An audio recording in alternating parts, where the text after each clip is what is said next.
उस समय गोपियों को बहुत मोह लगता है और गोपियां कहती है मैया कन्हैया को डांटो मत, अभी तो और आगे सुन लो। अब वो तो ज्यादा से ज्यादा समय कन्हैया के पास बिताना चाहती, वो खोज खोज के कहाँ से कोई बहाने लेकर के आती। बहनों को जब 2 बहन 3 बहनें इकट्ठा हो जाना और देर तक बात करने कहा तो ना बिना सिर पैर की बात भी उसी में घुसा देती है। उसी तरह से ना जाने कहाँ से कन्हैया के बारे में इतनी बातें ग्वाली ने, कोई ये कहती है तो तब तक दूसरी से तैयार हो जाती है और कन्हैया वहीं पर खड़ा, माता यशोदा सुन रही है कन्हैया को, खूब देख देख के हम अपनी आत्मा को ठंडा कर रही है गोपियां और बड़ा आनंद अनुभव कर रही हैं। गोपियां कह रही मैया तेरा कन्हैया केवल इतना ही नहीं किया, अच्छा और भी कुछ किया। बोले मैया तेरा कन्हैया ऐसा नटखट है कि एक दिन हमारी सालगिरह थी, हम पति पत्नी खूब बढ़िया से भगवान की पूजा करे और खूब पूरी पकवान बनाए और तुम्हारा कन्हैया दौड़ा दौड़ा गया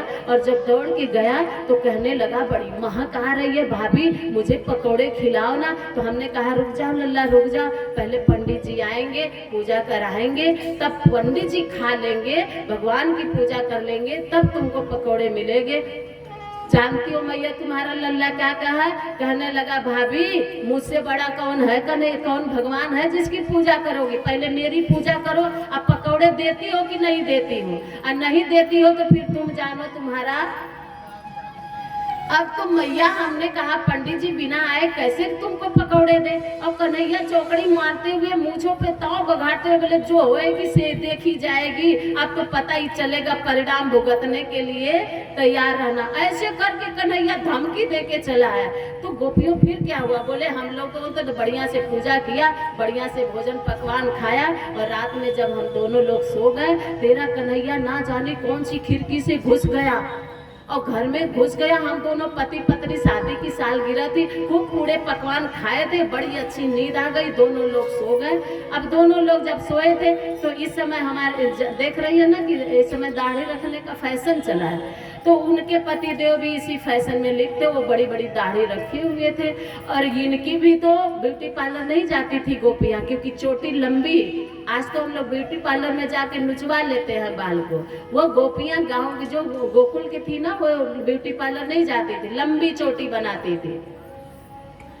आज गाय की रोटी भूल गए, आज कुत्ते घुमाना याद रहा पर गाय की रोटी भूल गए, आज ब्यूटी पार्लर याद रहा, ये लंबी चोटी भूल गए हैं। आज हम भूलते चले जा रहे हैं, लेकिन ग्वालिन बड़ी लंबी चोटी।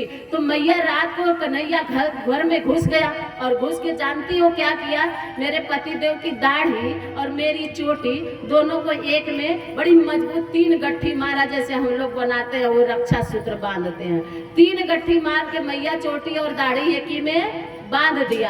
अब हुआ क्या, हम लोग पूरी पकवान खाए थे, रात में 12 बजे तक वो काम कर लिया और हम लोग 1:30-2 बजे करीब प्यास लगी हमारे पति देव को।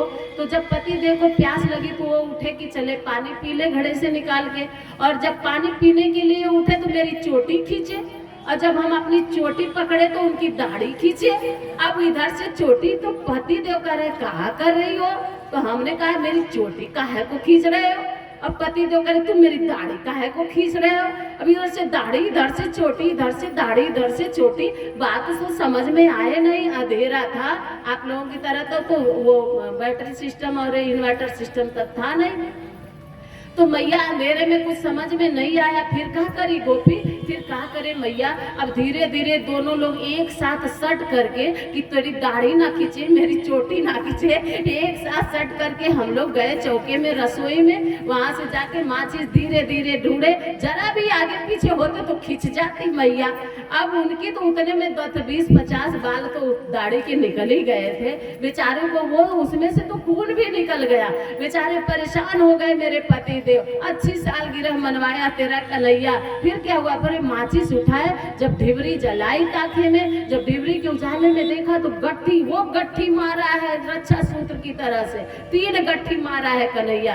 कैसी तरह से हम लोग गट्ठी छोड़े, इतना सयाना तुम्हारा कन्हैया। अब कन्हैया सब पीछे सुन रहा है, अब गोपियां तो कन्हैया का रस ले रही है, वो अपनी बातों में उलझा करके मैया कहने लगी 3 दिना का हुआ नहीं, इतना बुद्धि कहाँ से कन्हैया को आ गई।